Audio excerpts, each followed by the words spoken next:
This will be my final review of comparing the website visits objective to the video view objective for campaigns that I've been testing next to each other since back in October. So it's been approximately 4 months, and I've kept you guys up to date a couple times of how the results have been between using website visits and video views.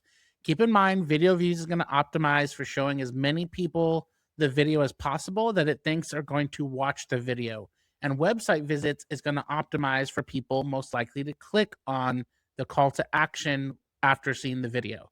So, in my initial review that I did when showing this comparison, video view objective seemed to really be getting the better results, reaching more people, delivering more impressions, and getting more video views.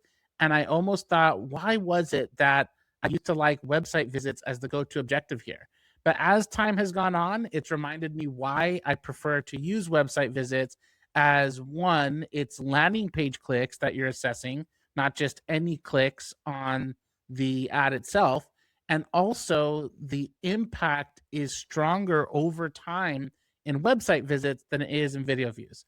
So let's take a look. I'm going to show you the last 30 days, and we're going to take a look at some of the numbers, and then I'm going to go back to show all time results, and then my assessment based on what we can see. So let me move my face out of the way here, and let's take a look. So as you can see, we have two campaigns here running. We have our website visits campaign. There we go. And we have our video view campaign. So this is for the last 30 days. So let me scroll over. While I've had the same budget set on both of them, the website visits has spent a little bit more. If we scroll over a little bit more, we see there's definitely a lot more clicks on our website visit campaign than our video view campaign. And again, I can't stress enough that with website visits, those are landing page clicks. Whereas with video views, those can be other types of engagement on the ad itself. So it could be people clicking see more, it could be people clicking like, reacting, whatever, right? There's other interaction, and I'll show you that here in a second. The impressions are negligible, about 10,000 impressions. That's really not that many. Higher click through rate with our website visits. One of the biggest factors to me is you can control the cost per click.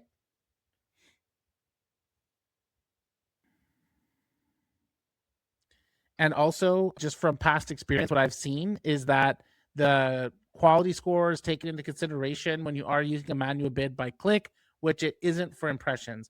Now, I haven't seen drastic differences in the bidding type and those types of results, but that's just what LinkedIn says. Now, I've gotten one conversion from here. These are top of funnel ads. I don't base them on conversions, I don't assess them on conversions, but it's not that I'm not going to consider that when thinking about the effectiveness of these campaigns. So that's the performance metrics. Let's go ahead and switch over to our actual video metrics. So this is really interesting because when I looked at the video metrics to date, usually it's been there's more completions, there's more views on the video view objective. But if you look at these numbers, you can tell things have kind of taken a turn. So we already looked at these numbers. Now, while dwell time shows just a tad bit higher on the video views objective, you can see that we actually have more views on website visits now. We have a higher view rate, about the same cost per view, but look at the watch time here in the website visits versus the video views. Also, a longer average video watch time.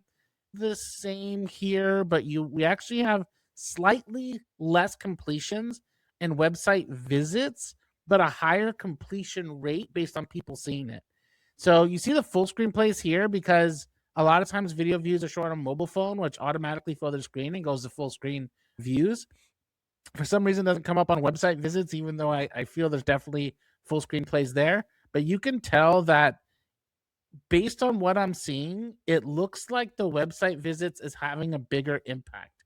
If we now look at something like audience penetration, our website visits actually has higher audience penetration than our video. I would not have expected that. I would have expected the video views to maintain a higher audience penetration.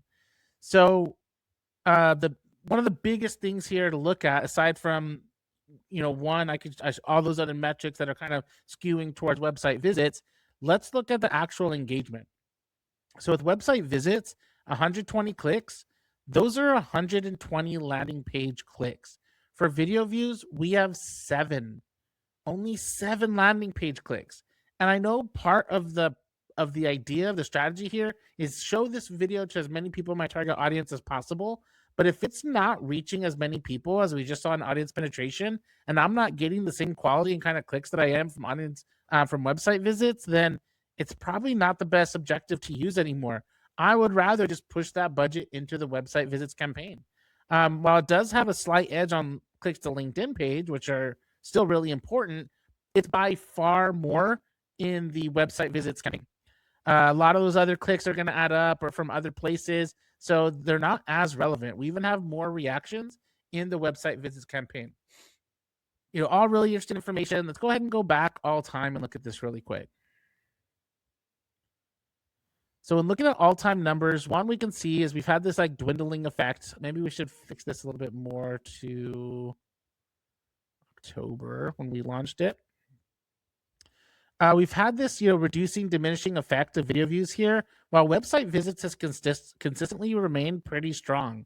If we scroll over here all time, again, more reactions, by far more landing page clicks, 474 versus 57.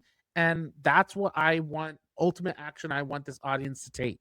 If we go back to performance, we have a slight edge on conversions. While this might look a little slightly better, the $430 per conversion, again, that's not the KPI for our top of funnel campaigns. But if we break down these conversions, the main conversion metric I track is last. These are people that clicked in the last 30 days or viewed in the last 7 and then converted. And you can see that far outnumbers the video view objective. Now, I also track people who in the last 90 days engaged. So what that means is if they saw or clicked on this ad outside of our typical 30-day, 7-day window, it's going to count it here. So that one does have one more than our other campaign has, which to me makes sense because it probably tried to place as many videos as possible. They probably engaged with other ads since then. So this helped really like fill the middle of funnel buckets and retargeting buckets. But again, there's not as many direct contributions to conversions. While this played a part in it and got people down lower funnel, over time it has seemed to diminish. So overall, it looks like website visits is the best objective to use if you're wondering which objective should I use between these two. Now, that doesn't mean that you can't use both or test both, just like I did. Run them next to each other, get as much audience penetration alongside website visits. But it's easy to see that over time, website visits has continued to deliver and continue to have an impact where video views just hasn't done as good. So I hope this helps with your own test. I am next going to test website visits versus brand awareness. So we'll see what kind of meaningful insights we can get from that. But as far as performance is concerned, from what I can see here, I'm going to be shutting off my video views campaign and I'm going to be moving that budget up to my website visits campaign. Hope that helps. Have a great day. Bye.